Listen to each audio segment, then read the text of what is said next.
Naitakarkan sin pushiyan. She's a kanara, she's a shirkamam. Tangram gunera la shi panunglir. Temayam gunera naya in yakam.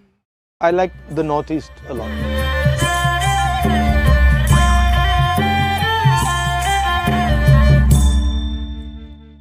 I think one of the central issues is that when I went to school, I never read Naga culture. I don't know what it is. You know the only thing I read about Naga culture when I was in school? Headhunters. That's the only thing I read, right? But that's not true because there's a Naga culture, there's a Naga history, there's a Naga tradition. But Nagas know it, nobody else in India knows it. That's a huge problem. So some of you planning to come to Delhi for the higher studies here? Or do you have some fear to coming Delhi or Mumbai or other big city of India? I do have a fear of racism.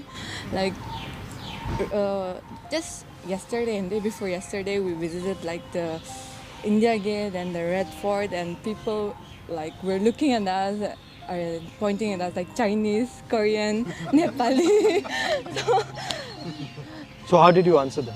Should we put our Aadhaar card in our foreheads and to tell that we are also Indians? There's a little bit of racism against people from the Northeast and stuff. That exists. But that's ignorance. Foolish people.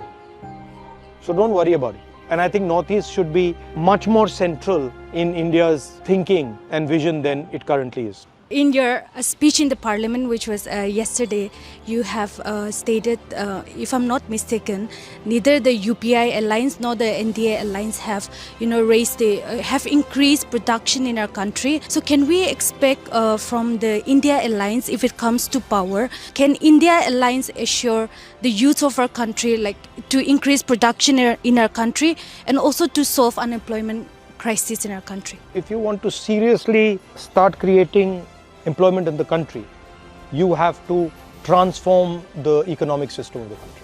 I'll give you an example. You must have read recently that Bangladesh is doing better than India in textiles. Yeah. Have you heard this? Yeah. What do you think is one of the biggest reasons why India is failing in textiles? Textiles is huge jobs, simple and large numbers of jobs. But India is losing space. Why do you think it's losing space? If you see this shirt, it's made of cotton and it has something else. Polyester? Polyester. So in India, Reliance ensures that there is a import duty on polyester so that nobody other than Reliance can sell polyester in India.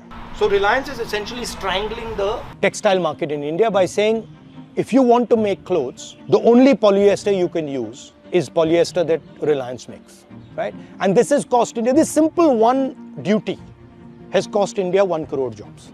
The same thing Adani is doing in our airports. The same thing Adani is going to do with electric cars. So we have these large businesses, mainly Adani, Ambani, these 5-7 big businesses who are not interested in production. So if you want to have production in India, you got to carve a space out. And you got to say, actually, we are not going to allow Reliance to destroy the textile industry. We are not going to allow Adani to destroy the travel industry, right? So that's really the reason why we're not getting jobs. Big opportunity is coming, right? Because we're changing the way we move. You see that car there? Uska bonnet kholo zara. When you have an accident, this is what kills you, right? And the reason it kills you is that this thing, when it gets hit by something, has massive energy going backwards.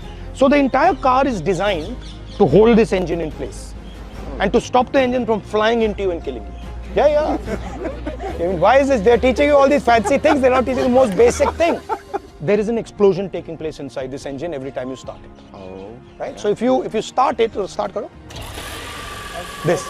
Now this is sounding not very loud, but actually this is a 4-cylinder engine, there are 4 cylinders, there's explosions taking place in this. Bar like that. This needs to be 300 kilos to control the explosion. Okay? Now, how does this run? The fuel. Fuel tank. Yeah. So here, there is another thing in the back. Yeah, which is also an explosive, right? Because if you don't separate that from the guys in the car and you have an impact, then they're going to either die with this or they're going to die with that. So the entire car is designed to make sure that these two things don't kill the passengers. Now, what happens when you have an electric motor? This centralized power suddenly becomes decentralized, right? Now you have one motor here, one motor there, One motor there and one motor there. When you have an accident, what happens? Nothing happens. Nothing happens. So what you've done is you've decentralized the engine. And because you've decentralized the engine, you've completely reshaped the car. And you don't need metals. The amount of metal that will be used will drop completely. The structure will completely change. If you've noticed an electric car, there's no protection in the middle.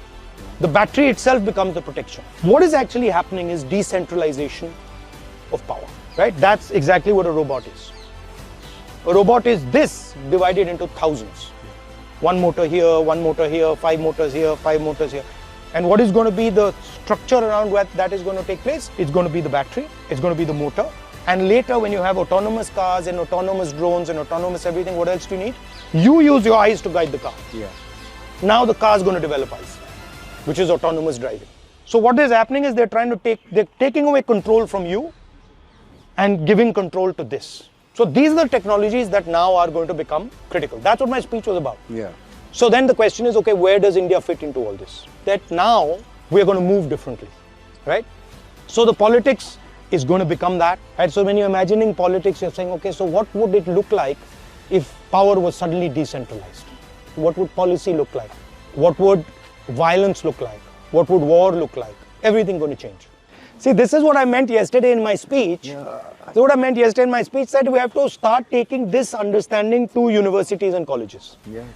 What happens? What is the first thing that happens when a paradigm shift takes place? Politically, what happens? Everybody will disagree, I think. No, the first thing that happens is superpowers die, right? So the British power was built on steam. The moment we went to petrol, their entire architecture is built on steam and coal, and suddenly the new architecture is petrol, they die. Today, the United States, the West, and India's architecture is all built on petrol. We're in trouble. We have to quickly now start moving aggressively to that. 1, 2, 1, 2.